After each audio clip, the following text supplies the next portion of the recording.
Assalamualaikum warahmatullahi wabarakatuh. Waalaikumsalam warahmatullahi wabarakatuh. Bismillahirrahmanirrahim. Alhamdulillahi rabbil alamin. Wal aqibatu lil muttaqin. Wala udwana illa 'alal zalimin. والصلاة والسلام على أشرف الأنبياء والمرسلين إمام المتقين سيد الغر المحجلين وعلى آله وأصحابه المجاهدين الطاهرين أما بعد. Saudara-saudara kaum muslimin rahimakumullah. Nabi Musa alaihi salam adalah salah seorang nabi yang termasuk di dalam kelompok ulul azmi, 5 di antara yang terbesar. Beliau mendapat gelar kalimullah, artinya rasul yang pernah diajak dialog langsung oleh Allah Subhanahu wa taala. Seperti yang kita maklum bahwa di zaman Nabi Yusuf alaihi salam beliau membawa serta seluruh keluarganya untuk tinggal di Mesir. Maka berkembang biaklah keturunan Bani Israel di tanah Mesir. Sampai di zaman pemerintahan Ramses II yang merasa khawatir dengan semakin banyaknya keturunan Bani Israel di Mesir akan menghancurkan kekuasaan daripada kerajaannya. Ramses II inilah yang kita kenal sebagai Fir'aun di zaman Nabi Musa alaihi salam. Maka terjadilah kemudian kebijaksanaan yang tidak bijaksana. Orang-orang tua dari Bani Israel dikerjakan secara paksa, membangun bangunan-bangunan mercusuar. Kemudian bayi-bayi dari Bani Israel dibunuh. Orang tuanya disuruh kerja paksa, bayi laki-lakinya dibunuh. Dengan target agar Bani Israel hapus dari permukaan bumi ini. Tetapi kehendak Allah pasti juga akan terjadi. Maka lahirlah Nabi Musa alaihi salam yang kelahirannya disembunyikan oleh orang tuanya dari pengetahuan umum. Namun bagaimanapun disembunyikan, kekhawatiran itu datang juga di hati ibu Nabi Musa alaihi salam. Allah kemudian memberikan ilham kepada ibu daripada Nabi Musa. Masukkan anakmu ke dalam satu peti, hanyutkan di sungai Nil. Itu dilakukan oleh ibu Nabi Musa alaihi salam. Dimasukkannya bayi Musa ini ke dalam peti, ditutup rapat, dihanyutkan di sungai Nil. Kemudian ibu tadi memerintahkan saudara perempuannya untuk mengikuti kemana peti ini hanyut di bawah arus sungai Nil. Adapun peti ini kemudian hanyut dibawa oleh arus sungai Nil memasuki istana Fir'aun. Maka permaisuri atau istri daripada Fir'aun melihat peti hanyut itu, diperintahkan tentaranya untuk mengambil peti tadi. Manakala peti terbuka, berisi seorang bayi laki-laki yang sangat mungil, sangat gembiralah istri daripada Fir'aun. Diusulkannya kepada suaminya agar bayi laki-laki tadi diambil saja, dijadikan sebagai anak angkat, dipelihara dan dibesarkan dalam istana. Fir'aun menerima usul daripada istrinya. Maka sejak saat itu dijaga, dipelihara dan dibesarkanlah Nabi Musa alaihi salam di lingkungan istana Fir'aun laknatullah alaihi. Begitulah ia memasuki masa remajanya, tumbuh sebagai anak angkat daripada Fir'aun dengan segala fasilitas yang serba cukup di dalam istana Fir'aun. Sampai pada masanya di mana ia kemudian menyadari bahwa ia sebenarnya bukan dari keturunan orang-orang Mesir, tapi berasal dari keturunan Bani Israel.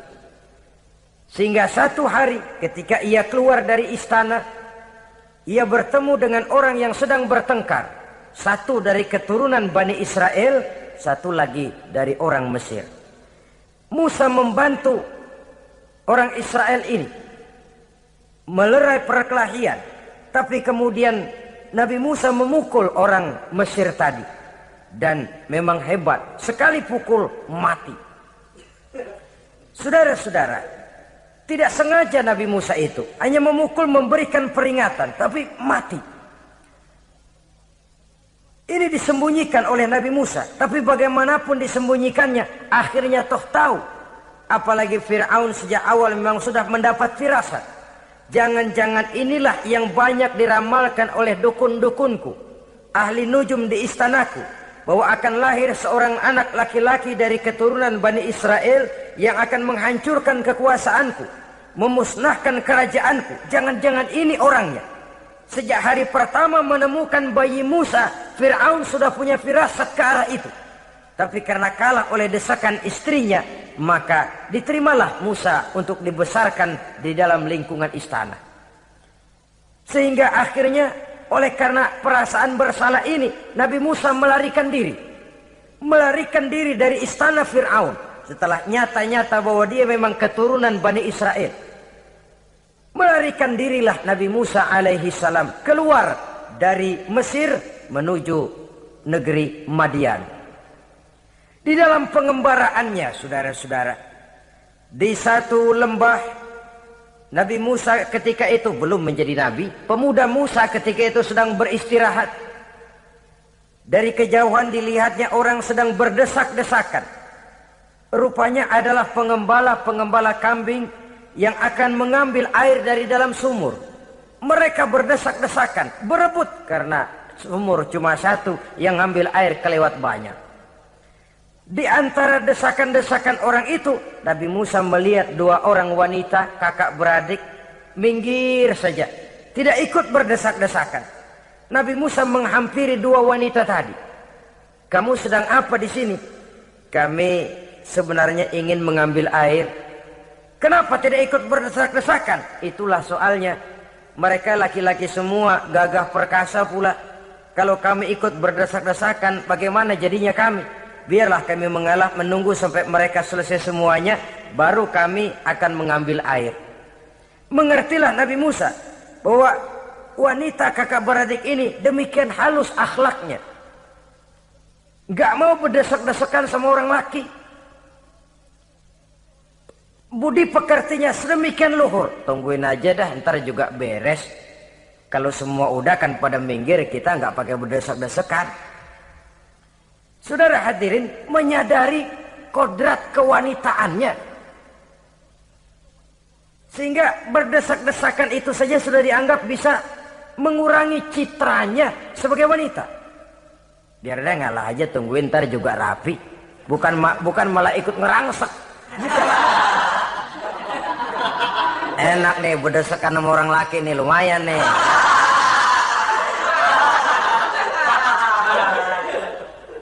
Sepintas itu saja sudah cukup bagi Nabi Musa, pemuda Musa, untuk menilai akhlak daripada wanita itu tadi. Oh, kalau kamu nunggu begini aja lama, kata Nabi Musa. Sudah, sini saya tolongin. Diambil embernya, Nabi Musa ikut berdesakan. Karena Nabi Musa memang kuat badannya, gak lama sudah dapat air. Sodorkan ke sana. Si wanita segera tahu bahwa pemuda ini begitu baik budi pekertinya, mau menolong orang yang dalam kesusahan.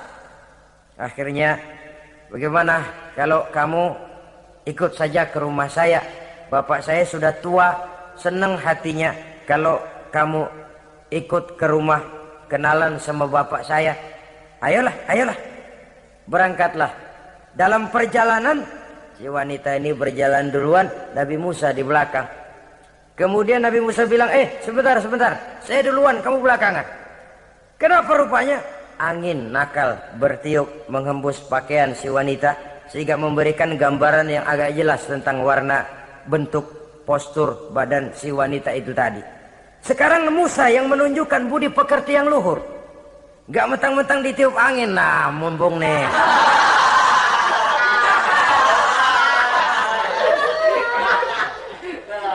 Rezeki nih, kapan lagi nyari yang begini ya? Jadi dua-duanya sudah menunjukkan satu akhlak yang sangat luhur. Dan manakala sampai di rumah si wanita kakak beradik tadi, diceritakanlah halnya bahwa dia ditolong oleh seorang pemuda. Inilah orangnya. Sangat bersukacitalah hati orang tua kedua wanita itu tadi. Lalu usul si wanita tadi, Pak, kita kan di sini banyak punya kambing, nggak ada yang bantuin gembala. Bapak sudah tua. Kalau ini orang kita minta tinggal di sini saja, gimana Pak? Ya terserah kamulah. Akhirnya Nabi Musa tinggal di sana. Menurut satu riwayat 8 tahun ikut mengembalakan kambing. Dan orang tua tadi tidak lain adalah Nabi Syuaib alaihi salam, yang pada akhirnya kemudian Nabi Musa dikawinkan dengan wanita itu tadi. Setelah berumah tangga, Nabi Musa ingat kembali bahwa ia sesungguhnya keluar dari Mesir karena menghindarkan diri. Bahwa kaumnya Bani Israel hidup di Mesir itu tertindas di bawah rezim kekuasaan Fir'aun yang zalim. Dikerjakan secara paksa. Wanita dipermalukan. Bayi-bayi laki-laki dibunuh. Tergerak hatinya. Iya, dia sudah enak. Punya mertua bijaksana. Punya istri cantik. Hidup tenang sebagai pengembala kambing. Tapi nurani kebangsaannya berontak. Saya tidak boleh bersenang-senang sementara bangsa saya ditindas. Saya tidak boleh menari di atas bangkai saudara saya. Saya tidak boleh tersenyum di atas penderitaan saudara-saudara saya. Saudara-saudara saya Bani Israel merintih di bawah penindasan Fir'aun. Saya harus membebaskan mereka. Diceritakanlah hal ini kepada mertuanya. Wah, ya, kalau pakai bahasa mertua, saya mau kembali ke Mesir. Untuk apa Musa?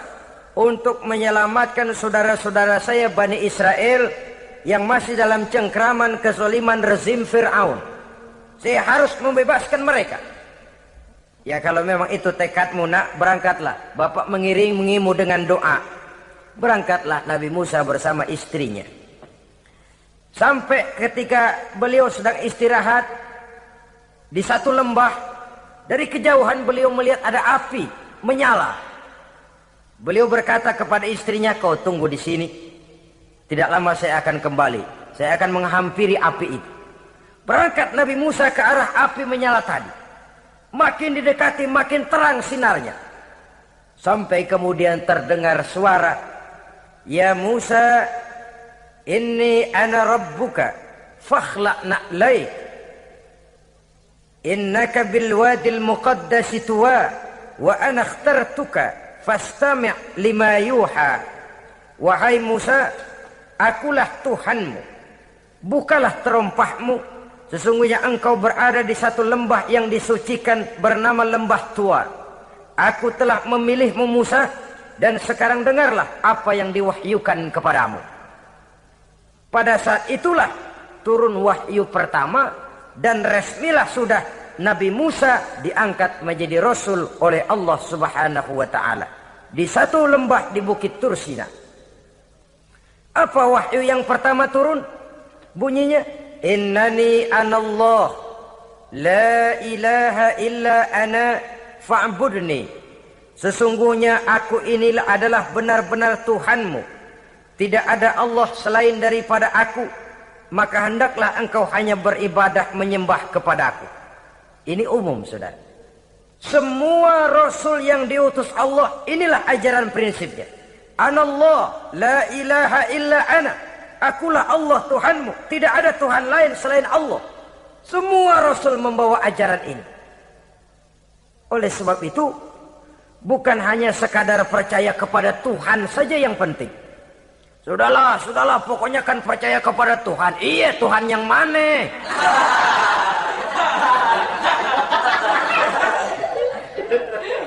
Sebab kalau sekadar percaya kepada Tuhan, rasanya semua agama percaya kepada Tuhan. Begitulah orang Hindu percaya kepada Tuhan, tapi Tuhan menurut mereka Trimurti, Wisnu, Siwa, Brahma. Orang Buddha percaya kepada Tuhan, tapi Tuhan dalam pandangan mereka ada Tuhan kecil Hinayana, ada Tuhan besar Mahayana. Orang Majusi juga percaya kepada Tuhan, tapi Tuhan dalam pandangan mereka ada Tuhan kebaikan, namanya Ahriman. Ada Tuhan kejahatan, namanya Ahura Mazda. Orang Nasrani juga percaya kepada Tuhan. Tapi Tuhan kata mereka dalam bentuk Trinitas. Tuhan Anak, Tuhan Bapa, Ruhul Kudus. Ini semua Tuhan dalam pandangan mereka. Jadi kalau sekadar percaya kepada Tuhan, percaya kepada Tuhan, percaya kepada Tuhan. Tuhan yang mana? Itu yang prinsip. Itu yang prinsip. Sebab salah kita dalam mempercayai Tuhan, kita akan terjebak ke dalam penyakit. Kalau tidak kufur, syirik. Dan dua-dua itu bapak moyangnya dosa. Begitu Islam menyelamatkan kita masyarakat manusia. Ya ayyuhan nasu ubudu rabbakumul ladzi khalaqakum. Hai manusia, Tuhanmu yang perlu kamu sembah itu hanyalah Tuhan yang telah menciptakan kamu. Dan itu tidak lain adalah Allah yang lam yalid wa lam yulad wa lam yakul lahu kufuwan ahad, yang laisa kamitslihi syai'un.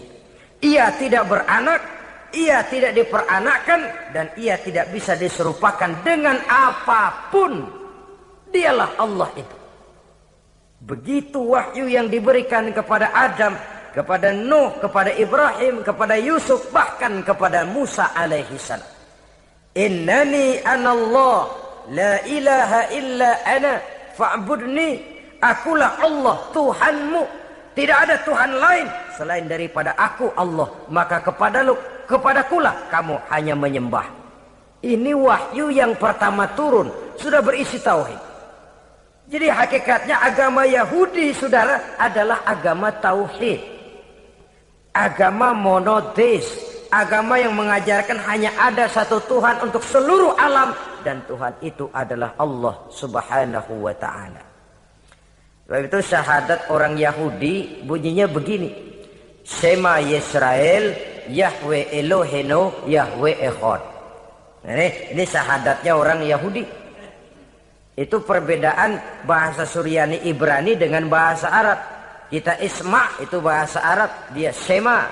Isma, Shema. Shema Yisrael Yahweh Elohenu Yahweh Echad. Ahad Echad.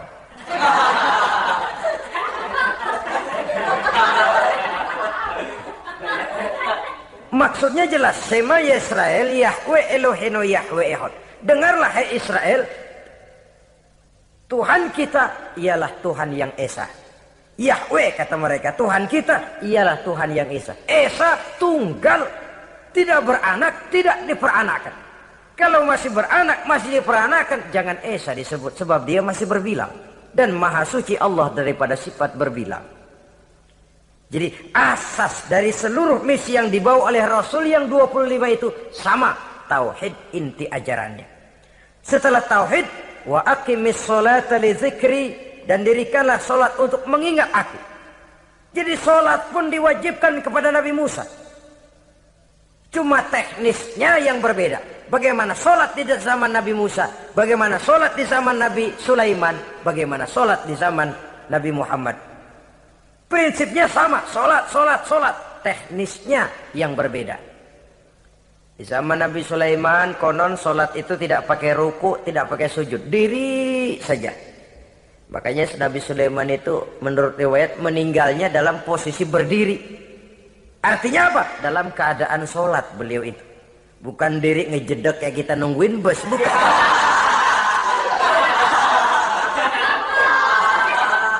Berdiri dalam kondisi solat. Tapi yang jelas solat itu setiap Nabi. Hanya teknisnya saja yang berbeda. Jadi ini sudah akidah dan syariat. Akulah Allah Tuhanmu, tidak ada Tuhan lain selain aku. Ini kan akidah. Yang kedua, wa aqimis sholata li dzikri, syariat. Dirikan solat untuk mengingat aku. Inna sa'ata atiyatun, sesungguhnya kiamat itu pasti akan datang. Ini juga sudah urusan beriman, percaya kepada yang gaib. Saudara-saudara kaum muslimin rahimakumullah. Setelah mendapat wahyu ini, turunlah perintah Allah kepada Nabi Musa. Apa kata Allah? Izhab ila fir'auna innahu tagha. Sekarang Musa, berangkatlah kamu menuju Fir'aun. Ia telah melampaui batas. Berangkatlah kamu ke sana Musa, hadapi Fir'aun, sampaikan dakwah ini, ia telah melampaui batas. Innahu tagha, ia telah berlebih-lebihan. Nah, saudara-saudara, jadi dua fungsi sudah.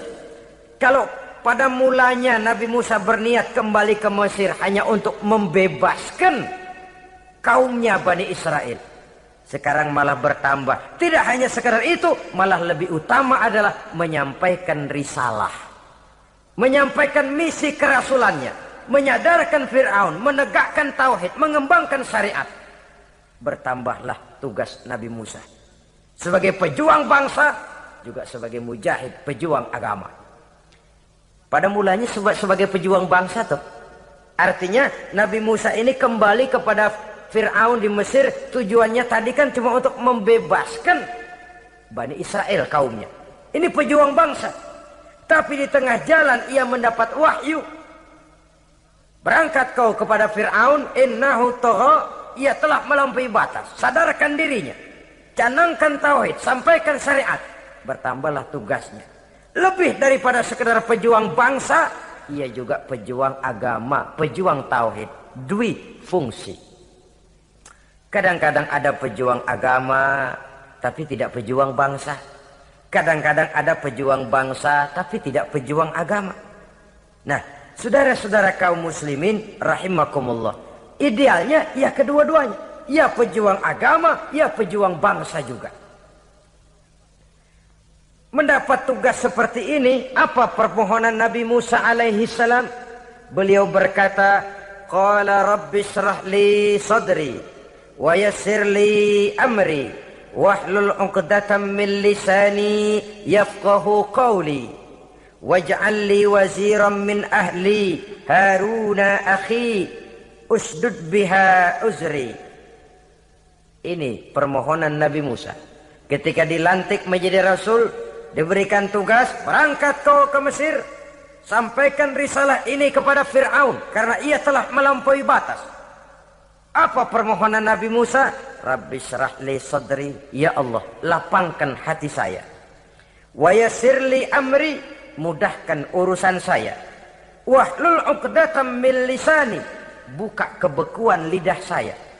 Yafqahu qawli, sehingga mereka mengerti apa yang akan saya bicarakan. Ini kondisi dasar. Memulai satu perjuangan dengan persiapan dasar. Apa permohonan pertama? Isyrah li sadri, lapangkan jiwa saya. Menghadapi musuh dengan jiwa yang lapang itu penting. So, kalau kita menghadapi musuh dengan jiwa yang sempit, kita sudah kalah sebelum perang. Menghadapi musuh dengan jiwa yang lapang, artinya masih berharap kalau dia mau mengikuti ajaran ini. Jadi pada tahap pertama itu datang bukan sebagai orang yang mau membasmi, tapi sebagai orang yang mau menyelamatkan. Ini perlu jiwa yang lapang. Sebab dakwah Nabi Musa itu kan pertama menyadarkan Fir'aun dulu. Nanti akan kita lihat setelah disadarkan dengan kata-kata, tidak kena juga dengan bukti berupa mukjizat. Masih bandel juga. Musa mohon supaya dikirim bencana. Masih nggak mempan juga, habis deh urusan. Jadi ada tahapan sesuai dengan kemungkinan Fir'aun bisa menerima. Sama juga bayi itu kan kalau baru lahir ke dunia, brol, kasih susu emaknya dulu. Gedean dikit, bubur. Gedean lagi, nasi ulek dah. Udah gede betul, nasi. Udah gede banget, jengkol jijelin.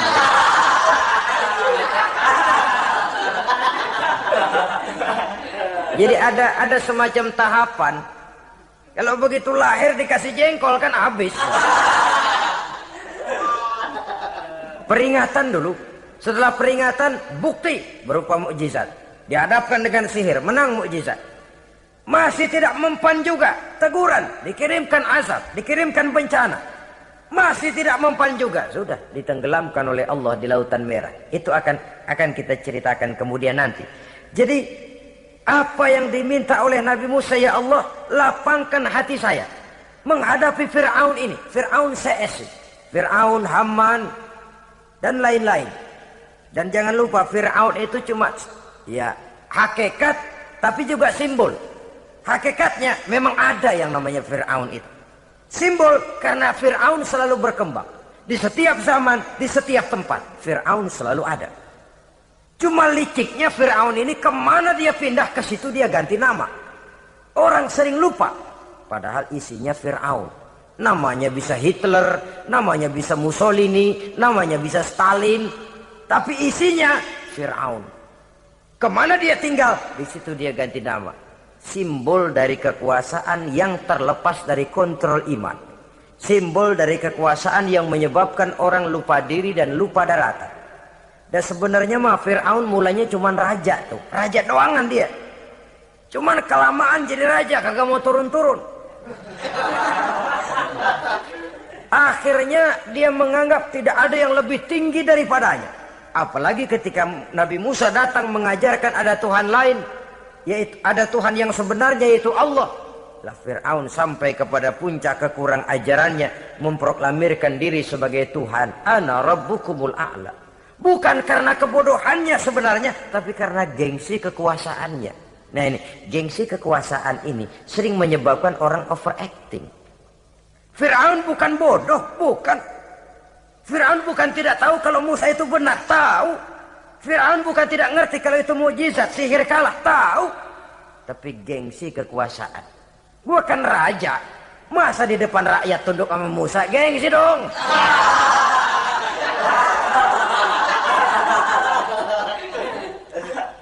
Cobalah lihat, gengsi kekuasaan sering membuat orang mau menginjak-injak kebenaran, mau membohongi hati nuraninya sendiri, mau membohongi kolbinya, hatinya.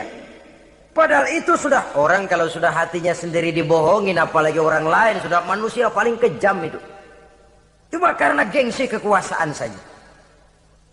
Gengsi kekuasaan kadang menganggap remeh kecil Nabi Musa, kadang merasa besar di depan rakyatnya, tiba-tiba harus tunduk kepada dakwah Musa. Ntar dulu, ada apa sama Musa? Dia kanyut, gue yang ngangkat. Iya toh, peristiwa di Sungai Nil itu. Karena aku yang nyelamatin, aku yang besarkan dia di istanaku. Gengsi kekuasaan sering menyebabkan orang overacting. Bukan karena kebodohannya, dia tahu itu benar, tapi dia berat untuk mengikutinya. Kenapa? Gengsi kekuasaan. Inilah watak Fir'aun. Oleh sebab itu Nabi Musa minta, ya Allah, lapangkan hati saya menghadapi orang kayak Fir'aun ini. Wa yassirli amri, dan mudahkan urusan saya. Ini, orang berjuang itu saudara, setelah segala taktik dan strategi dibicarakan, segala persiapan fisik disiapkan, jangan lupa wa yassirli amri, ya Allah, mudahkan urusan saya. Sebab sepanjang yang bisa kita lakukan hanyalah berusaha dan berusaha.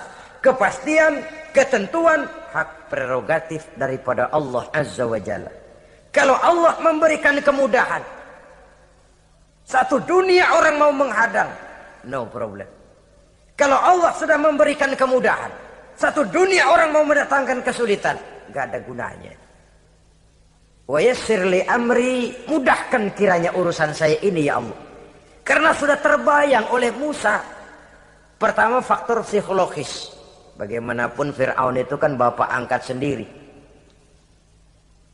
Ya orang kalau nasihatin orang lain barangkali nggak terlalu jadi beban moral. Tapi kalau sudah menasihati orang yang pernah mengasuh dan membesarkan dia, itu kan beban moral. Sulit posisi ini. Apalagi kekuasaan mutlak berada di tangannya, tentaranya gagah perkasa. Wa yassir li amri, mudahkanlah urusan saya ya Allah.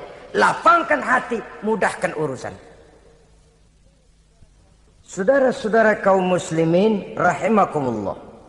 Permohonan yang ketiga dari Nabi Musa, setelah minta dilapangkan hati dan dimudahkan urusan, wahlul 'uqdatam min lisani, bukalah kebekuan lidahku. Satu riwayat menjelaskan bahwa Nabi Musa memang agak gagap kalau bicara. Riwayat lain menjelaskan bahwa beliau agak sedikit cadel. Tapi yang jelas, minta agar dibukakan kebekuan lidah. Ini mengandung satu pelajaran. bahwa cara menyampaikan sesuatu akan sangat menentukan sesuatu itu sendiri. Sesuatu yang baik, kalau salah cara kita mengucapkannya, salah cara kita menyampaikannya, jadi tidak baik kesan orang. Ini soal ucapan. Soal hati itu Allah saja yang tahu. Tapi kan orang sebelum tahu hati ini, omongan yang didengar, tingkah laku yang dilihat. Maka ini yang diminta oleh Nabi Musa alaihissalam. Misi risalah ini berat. Menyampaikan pesan ilahi ini tidak ringan. Kalau salah saja ngomong, akan timbul kesalah pengertian. Oleh sebab itu, wahlul 'uqdatam min lisani, bukalah kebekuan lidah saya ini supaya lancar bicara untuk menyampaikan yang hak, menghancurkan yang batil. Cara kita menyuguhkan sesuatu sangat menentukan sesuatu itu sendiri. Saudara datang ke rumah saya, yang saya suguhkan cuma segelas teh pahit dan singkong goreng. Tapi kalau dengan kata-kata yang menyentuh, enak didengar telinga, nggak berasa tuh singkong goreng. Sebaliknya yang disuguhkan makanan mahal, mewah, lezat, caranya kasar, omongannya nggak enak didengar. Makan dah sikat, abis ini gue tahu lu lapar abis ini.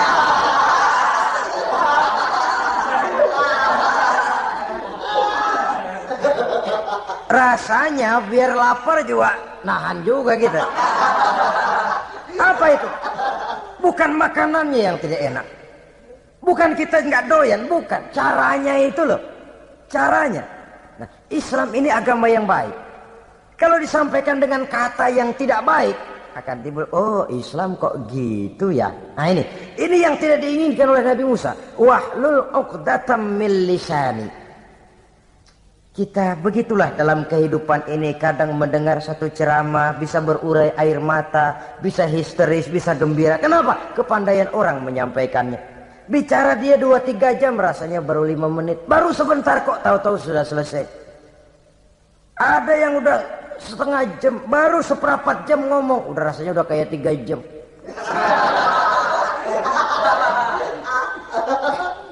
Kita udah berbisikkan, udah dah. Wahlul 'uqdatam min lisani. Targetnya apa? Yafqahu qauli, agar mereka memahami. Tentu lawannya agar mereka tidak salah mengerti, agar mereka tidak salah paham. Sebab kalau misi ini diterima dengan salah paham, dakwah tidak nyambung.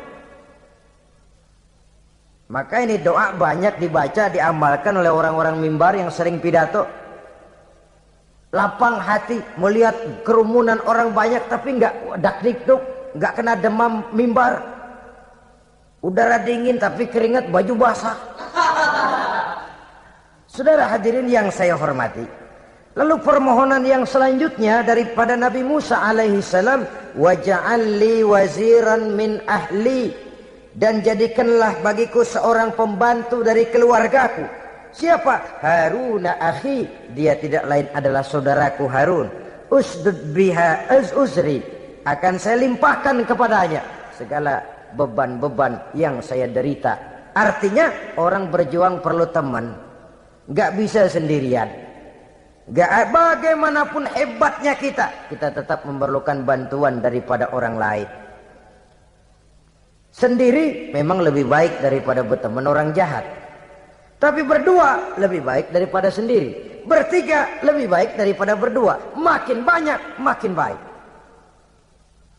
Untuk satu persoalan yang besar, memerlukan kebersamaan. Begitulah Nabi Musa memberikan contoh. Saya tidak bisa berjuang sendiri. Saya minta dibantu oleh saudara saya Harun. Jadikan dia pembantu saya. Tempat saya membagi suka dan duka dalam perjuangan ini.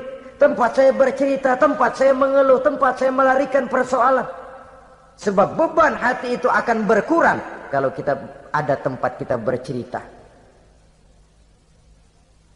Nah, saudara-saudara, berangkatlah Nabi Musa ke Mesir. Kemudian mulai menyampaikan dakwahnya kepada Fir'aun, laknatullah alaih. Fir'aun mendengar Musa datang kembali. Kemudian terjadilah forum dakwah itu. Apa kata Fir'aun? Musa, kamu kemana saja? Saya pergi ke Madian.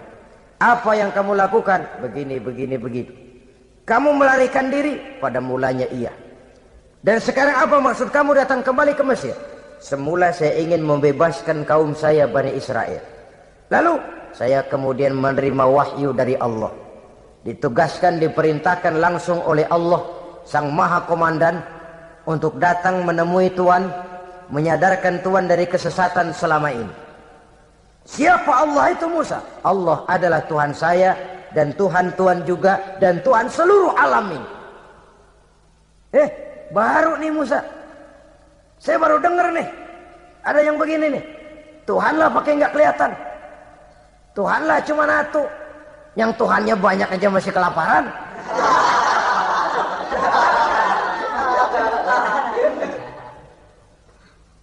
Di mana Tuhan? Tuhan saya bersemayam di aras, tempat yang sangat tinggi. Hei Haman, kata Fir'aun kepada Perdana Menterinya, bikin menara yang tinggi. Bikin rakyat kerja paksa lagi, bikin menara tinggi. Naik Fir'aun ke atasnya, melepas panah dari atasnya. Menurut satu riwayat, panah itu ditangkap oleh malaikat, ditublaskan ke ikan, lalu dikembalikan lagi kepada Fir'aun dalam kondisi di mana panah itu berdarah.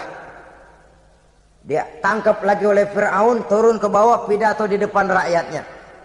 Liatin, Tuhan Musa udah saya panah nih. Mati. Saudara hadirin yang saya hormati, dengan segala macam dalih Fir'aun mencoba mengingkari dakwah Nabi Musa alaihi salam. Baiklah Musa, andai kata kamu benar, apa buktinya? Tuhan mau apa? Kamu sanggup menandingi tukang sihir saya? Insya Allah. Ayo kumpul tukang sihir, kumpul. Kumpulkan tukang sihir, dilepaskan tali-tali kecil, berubah jadi ular mengejar Musa. Musa oleh Allah difirmankan, lemparkan tongkatmu Musa. Musa melemparkan tongkatnya. Tongkat Musa kemudian berubah menjadi ular besar yang menerkam ular-ular kecil tadi. Habis itu ular kecil ciptaan tukang sihir Fir'aun.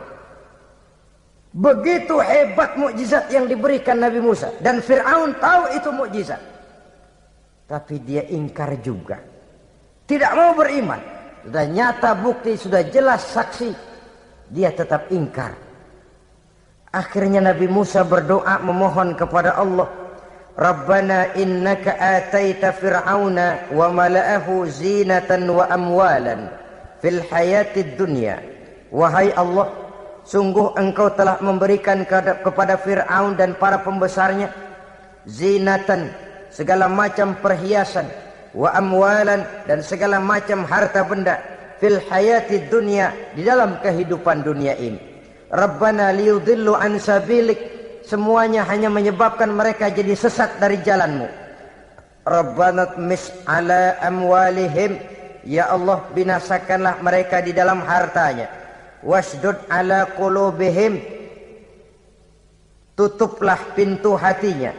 Fala yu'minu hatta yarawul azabal alim, mereka tidak akan beriman sampai mereka melihat azab yang sangat pedih. Sudah dibuktikan dakwah baik-baik tidak mempan. Bukti berupa mukjizat tidak kena. Sampai dikirimkan teguran berupa berbagai macam bencana, masih tidak juga beriman. Akhirnya Nabi Musa memutuskan, kalau begitu menyelamatkan kaum dululah. Kaumnya Bani Israel dibebaskan dari perbudakan. Dibawa oleh Musa keluar dari Fir'aun, dari Mesir. Dikejar oleh Fir'aun. Dalam pengejaran ini sampailah Nabi Musa di tepian Laut Merah. Buntu, depan laut, belakang tentara Fir'aun. Maju kecebur, mundur kepergok musuh. Enggak ada pilihan lain. Dalam kondisi seperti ini, Allah Subhanahu wa ta'ala berfirman kepada Musa, lemparkan tongkatmu ke laut, hai Musa. Musa melemparkan tongkatnya ke laut. Terjadilah mukjizat. Laut terbelah, jalan muncul ke permukaan laut. Lewat Musa di jalan itu, Fir'aun terus mengejar. Ketika Musa sampai di tepian sebelah sana, Fir'aun masih di tengah jalan. Laut menutup kembali, hilang itu jalanan. Fir'aun dan seluruh tentaranya tenggelam di Lautan Merah. Mati.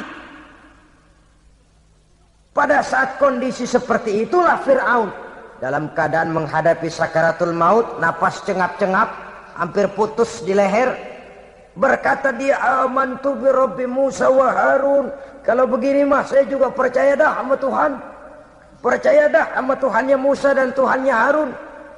Kata malaikat maut, kemarin kemana mas?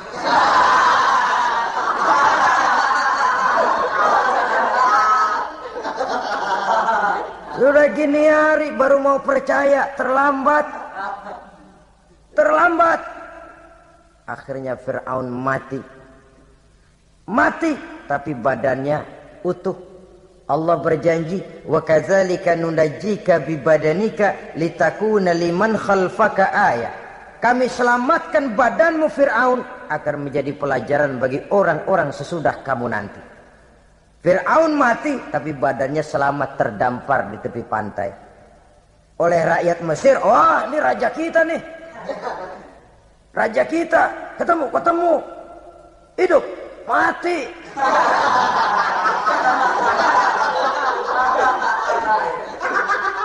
Kemudian sesuai dengan tradisi raja waktu itu, dimumilah badannya, diawetkan, sehingga sampai sekarang jenazah atau jasad daripada Fir'aun ini masih tersimpan dengan baik di museum negara di Mesir itu.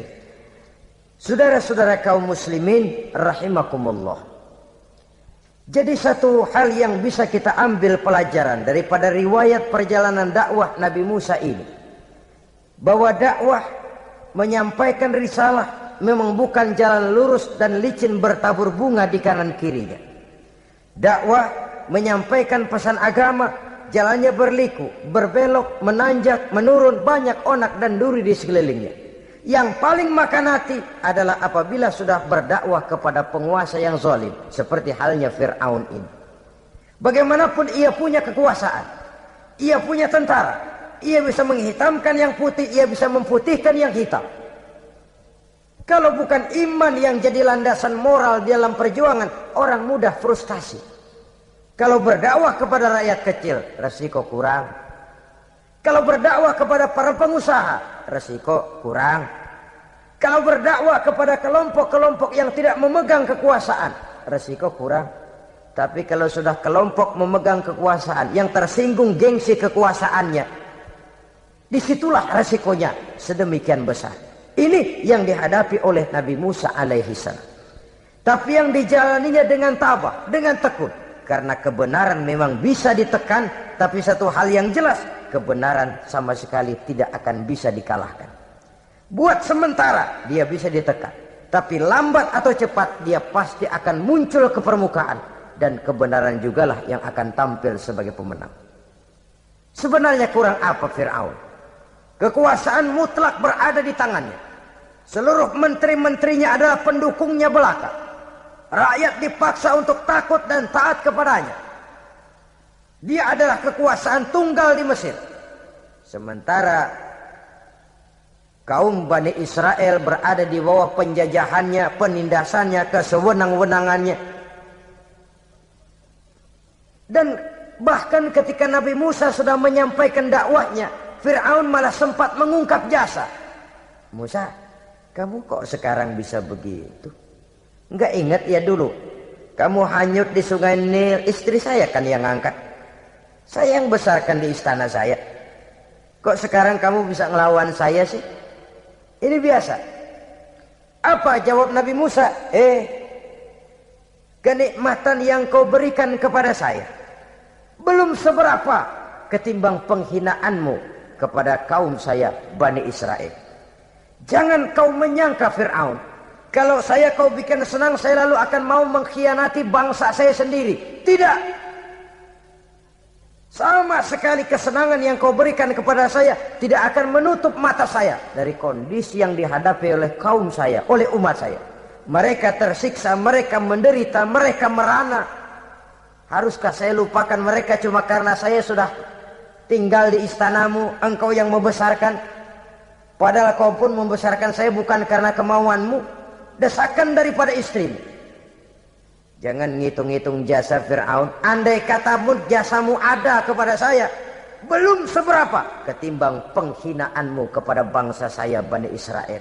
Di situ Nabi Musa menunjukkan sifat nasionalisme yang sangat tinggi, rasa nasionalisme yang sangat mendalam.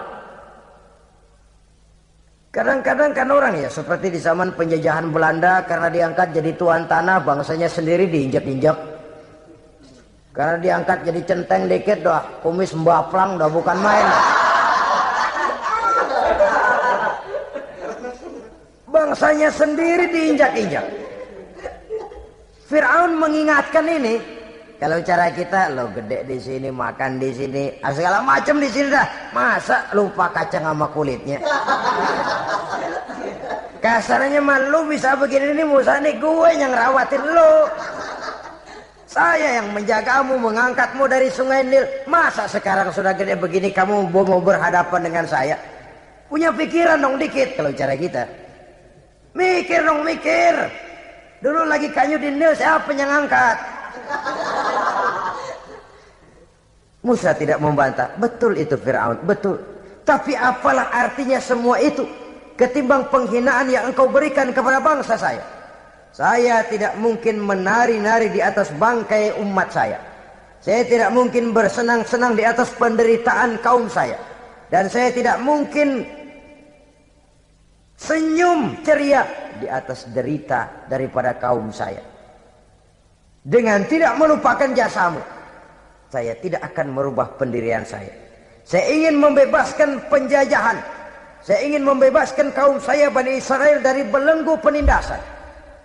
Kalau engkau sudah tidak mau mendengar dakwah yang saya sampaikan, tidak mau bertuhan Allah, tidak mau menyembah kepadanya, tetap dengan keangkuhan dan kesombonganmu sekarang ini, okelah, berjalanlah dengan keyakinanmu. Tapi saya harus membebaskan kaum saya Bani Israel.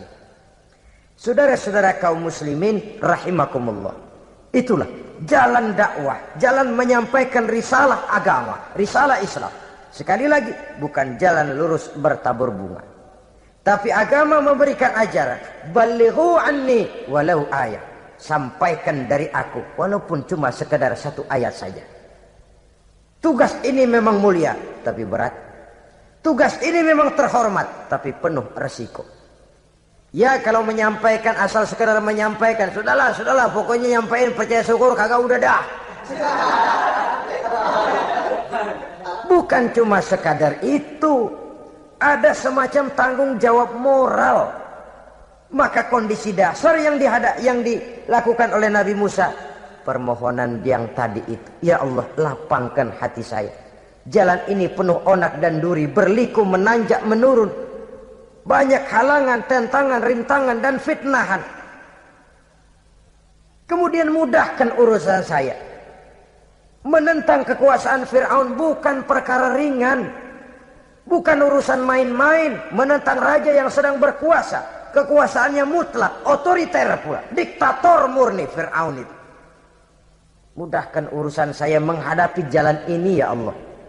Karena tidak mungkin menurut otak, mana bisa kata kebiasaan, impossible kata rasio. Kalau Allah mau memudahkan, semua jalan akan terbuka dengan mudah.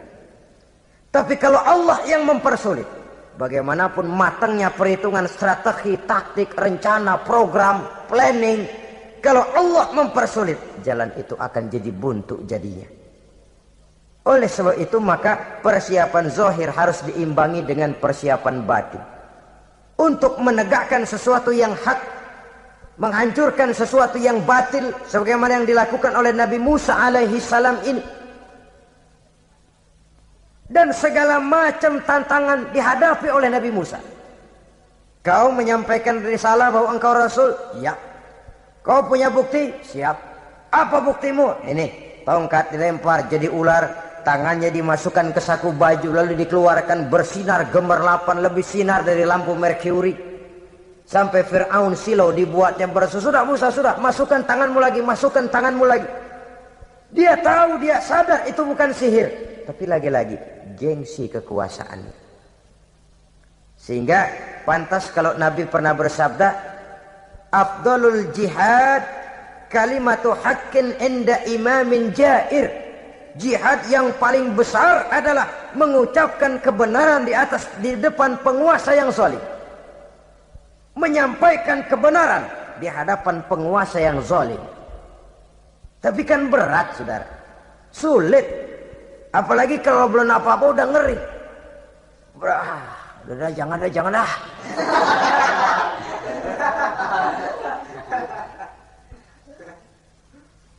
Itu sebabnya Ishrah li sadri, lapangkan hati saya. Saya tidak punya kepentingan apa-apa kecuali menyampaikan kebenaran. Kalau sudah ada kepentingan pribadi, itu yang sering jadi handicap. Itu yang sering jadi jurang pemisah antara kita dengan orang yang akan kita sampaikan kebenaran tadi. Saudara-saudara kaum muslimin rahimakumullah, maka terasa benar relevannya doa yang diajarkan oleh Rasul kepada kita. Allahumma arinal haqqa haqqa warzuqna ittiba'ah wa arinal batila batilan warzuqna ijtinabah. Ya Allah, tunjukkan kepada saya bahwa yang benar itu benar, berikan saya kekuatan untuk mengikutinya. Ya Allah, tunjukkan kepada saya bahwa yang salah itu salah, berikan saya kekuatan menghindarinya. Kenapa? Orang sering tahu bahwa itu benar, tapi tidak berdaya mengikutinya. Seperti Fir'aun tahu bahwa Musa itu benar. Abu Jahal, Abu Lahab juga tahu bahwa Nabi Muhammad itu benar. Abrahat juga tahu bahwa Nabi Ibrahim itu benar. Namrus juga tahu Ibrahim itu benar. Tapi mereka tidak berdaya mengikuti kebenaran karena gengsi kekuasaannya. Kadang kita tahu bahwa itu salah itu. Tapi karena dilakukan oleh orang yang punya kekuasaan, kita lalu tidak berdaya menghindarinya. Malah terjebak ikut-ikutan salah. Lalu menghibur-hibur diri. Sudahlah, tak ada gading yang tak retak. Bukankah dengan demikian kita sudah melegimitir kesalahan? Tahu bahwa itu benar dan mampu mengikutinya, itu nikmat. Tapi tahu itu benar namun tidak berdaya mengikutinya, itu mendatangkan siksaan batin. Tahu itu salah dan mampu menegur, itu nikmat. Tahu bahwa itu salah tapi larut ikut salah, nimbrung dalam kesalahan, itu mendatangkan tekanan batin. Jadi tahu kebenaran itu penting, tapi terketuk hati mengikuti kebenaran itu jauh lebih penting. Semua kita tahu Islam itu benar, tapi semua yang tahu Islam itu benar maukah mengikuti ajaran Islam? Tidak. Semua orang tahu kalau judi itu batil. Hatta penjudi yang paling kakap pun mesti tahu kalau itu batil, itu tidak baik. Tapi dia tidak berdaya untuk menghindarkannya, terjebak ke dalam penyakit itu tadi. Oleh sebab itu, saudara-saudara kaum muslimin yang saya cintai, tidak ada satu ucapan yang lebih baik. Dalam istilah Quran itu Allah menjelaskan, wa man ahsanu qawlan mimman da'a ila Allah wa amila salihan wa qala innani minal muslimin. Ucapan siapakah yang lebih baik dalam hidup ini selain daripada mimman da'a ila Allah, selain daripada ucapan orang-orang yang menyeru ke jalan Allah, orang-orang yang menyadarkan kepada agama, ini jalan Allah, mari ikuti, itu jalan setan, mari tinggalkan. Wa amila salihan, tidak cukup sekedar berdakwah mengajak orang ke jalan Allah, dia juga beramal soleh. Dia bangun rumah sakit, dia bangun madrasah, dia bangun masjid, dia makmurkan majelis taklim, dia santuni yatim piatu. Wa qala innani minal muslimin, seraya berkata, saya termasuk orang yang berserah diri kepada Allah. Da'a ila Allah wa amila salihan wa qala innani minal muslimin. Menyerukan manusia ke jalan Allah, beramal soleh, dakwah bil hal kata orang sekarang. Kemudian mereka pada akhirnya berkata, kami adalah sekelompok orang-orang yang sudah berserah diri kepada Allah. Segalanya diserahkan kepada Allah. Lahirlah kedamaian rohani, ketegaran pribadi, ketentraman batin di dalam dia melaksanakan tugasnya. Kalau tidak, maka nanti ya tuh orang kan gua ajak baik-baik nyuruh sembahyang, ngapa gua dimusuhin? Dipikirin, kurus dah. ampok gaya deh. Makan hati. Soal orang mau beriman atau tidak itu bukan urusan kita. Tugas kita hanya sekedar penyampai. Tugas Rasul hanya sekedar penyampai. Kalau dakwah sudah disampaikan, metode sudah disusun, pendekatan sudah baik, tapi orang tidak mau beriman, Allahumma inni qad ballaghtu, ya Allah sudah saya sampaikan, ya Allah sudah saya peringatkan, ya Allah sudah saya sampaikan, ya Allah sudah saya tegur. Kalau toh tetap begitu juga, sudah saya sampaikan ya Allah. Di sana kelapangan lalu tumbuh. Jadi dengan kata lain, kita hanya berusaha, hidayah adalah di tangan Allah. Oleh sebab itu, kita ini termasuk yang bersyukur telah mendapat limpahan hidayah ini. Kalau kita lihat Fir'aun CS termasuk Haman, Perdana Menterinya, dan seluruh bala tentaranya, kurang apa? Mereka lihat mukjizat. Mereka saksikan kebesaran Allah. Di dunia juga mereka sudah dikirim bencana, teguran kepada mereka, entah tidak juga beriman. Dan strategi Nabi Musa mula-mula dialog, diajak ngomong, diajak bicara, diajak mikir, tukar pikiran. Allah itu begini-begini, oh tidak bisa, iya begini-begitu.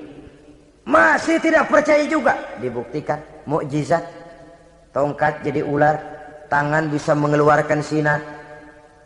Masih ingkar juga, keluar doanya nih. Doa yang ada dalam surah Yunus ayat 88-89. Rabbana tmis ala amwalihim. Ya Allah cukup dah. Seruan sudah disampaikan, peringatan sudah diberikan, mukjizat sudah mereka lihat, tapi nggak juga mau beriman. Buresin aja harta bendanya dah. Habisin aja. Habisin dah. Dikasih perhiasan kehidupan dunia. Innaka ataita fir'auna wa mala'ahu zinatan wa amwalan. Dikasih harta, kesenangan dunia, bikin sesat. Habisin aja dah. Wastud ala qulubihim. Hatinya 4 dah. Udah dipatri, udah nggak mempan apa-apa. Sudahlah ya Allah. Wala yu'minu hatta yarawul azabal alim. Rasanya mereka memang nggak bakalan mau beriman kalau belum melihat azab yang sangat pedih. Dan memang setelah timbul tenggelam, napas mau sekarat, baru beriman. Terlambatlah sudah. Nah, saudara-saudara kaum muslimin rahimakumullah, bagaimana akhir daripada perjalanan Nabi Musa ini, insya Allah akan kita bicarakan pada pertemuan berikutnya. Terima kasih atas perhatian saudara. Mohon maaf atas segala kekurangan. Wassalamualaikum warahmatullahi wabarakatuh. Waalaikumsalam.